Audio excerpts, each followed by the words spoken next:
आज पहिल्यांदाच अशा घटना घडलेल्या आहेत की पक्षांना जिल्ह्याचे पालकमंत्री स्वतः नगराध्यक्ष पदाचा उमेदवार देण्यासाठी आज मुलाखती घेण्यासाठी इथं आलेले आहेत आणि त्या अनुषंगाने त्यांनी मुलाखती घेतलेल्या आहेत आणि त्यांनी स्पष्ट शब्दात जाहीर केलेलं आहे की 2-3 दिवसात जनसामान्य माणसांकडनं काय अहवाल येतो त्यावर त्यांनी पक्षाचा उमेदवार ठरवणार आहे.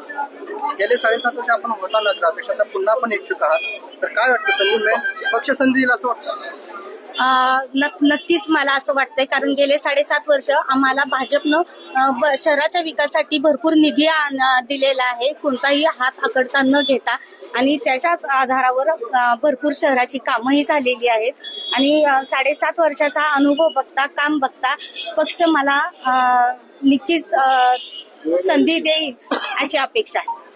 प्रणिती बालकेंना संधी दिला जाणार असं बोललं जातं, त्यांचं तुम्हाला आव्हान वाटतं? आव्हान कोणाचं का वाटावं, आपलं काम बोलणार आहे. माणसांच्या मनात आपण किती आहोत हेही आपल्याला आजमावण्याची ही संधी आहे.